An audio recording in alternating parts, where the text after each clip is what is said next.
Have you ever noticed how some people dominate a room without saying much?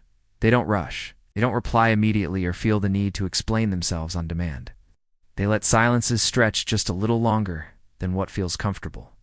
And before you know it, you've started to slow down to match their pace. You find yourself waiting, maybe checking your phone, replaying what you just said. Nothing aggressive happened, nothing obvious, yet the entire balance of power has shifted.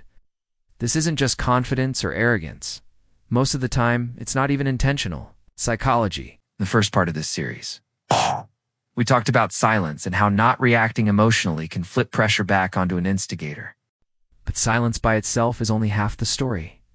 Silence without the right timing is incomplete. What truly creates dominance in social dynamics is control over response timing. It's not about speed, volume, or even logic. It's all about timing. Most of us are conditioned to respond quickly. Fast reply feels polite, responsible, and emotionally mature. We're taught that hesitation looks rude, and an immediate response shows respect. But psychologically, speed communicates something else entirely: availability. An instant response quietly says, "I'm here, I'm ready, I'm reachable." While that seems harmless in the wrong hands, it becomes leverage. People who seek control don't always raise their voices. Instead, they create a sense of urgency. They rush conversations, push for faster timelines, and demand immediate clarity. Why?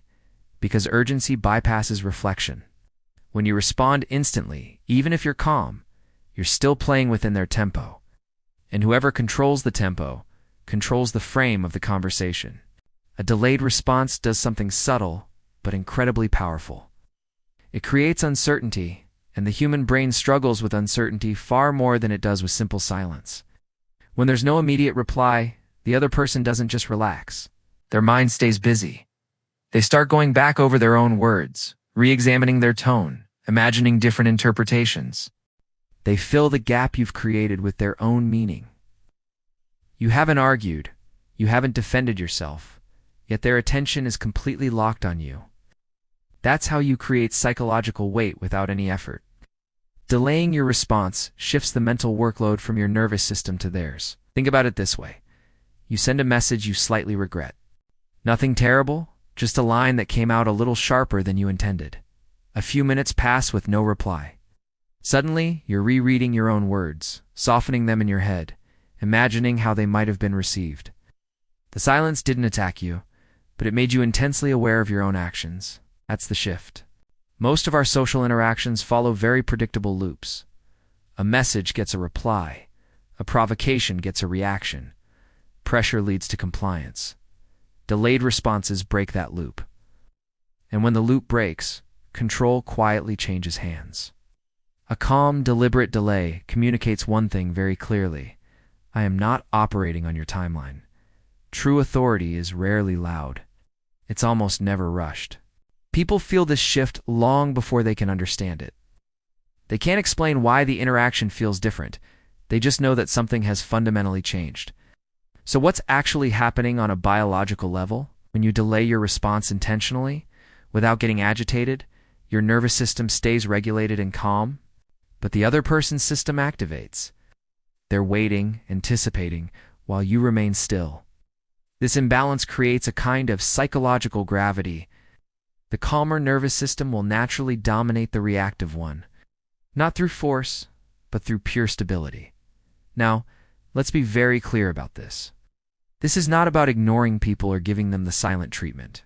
It's not a manipulation tactic. It's about withdrawing your automatic, immediate access. You're not punishing someone. You're not disappearing. You're simply choosing not to respond on autopilot. There's a huge difference. Delayed responses are most effective in very specific contexts. Power games. Emotional probing. Situations where disrespect is masked as just a conversation, or when dealing with people who repeatedly test your boundaries. You should not use this technique in honest, open dialogue, with people you have emotionally safe relationships with, or when someone is genuinely seeking clarity, not control. This is a tool, not a personality trait. Here's where most people get it wrong. They delay their response, but inside, they're a mess. They're rehearsing arguments, holding on to resentment, just waiting for their chance to strike back. That internal tension always leaks out later through your tone, your word choice, or even your timing. The delay only works when it's clean and calm. Power isn't just about the delay itself. Power is about regulated delay. Many of us feel guilty when we stop responding immediately. We worry we're being rude, cold, or immature. But that discomfort usually comes from social conditioning. We've been trained to believe that constant engagement equals maturity. In reality, especially in manipulative dynamics, constant engagement just equals constant access for the other person. Delaying your response quietly removes that access. Over time, something else begins to change. You stop bracing yourself for conversations. You stop rehearsing what you're going to say in advance. You stop feeling responsible for managing other people's emotions. Your own nervous system settles down, and you get your energy back. Not because you dominated anyone, but because you simply stepped out of a cycle of unnecessary reactivity. So silence begins the shift, and delay deepens it. But there is one critical mistake people make when using delayed responses that can completely destroy their authority. And most people never even realize they're doing it. We'll break that down in the next part. Thanks for watching, and don't forget to subscribe so you don't miss it.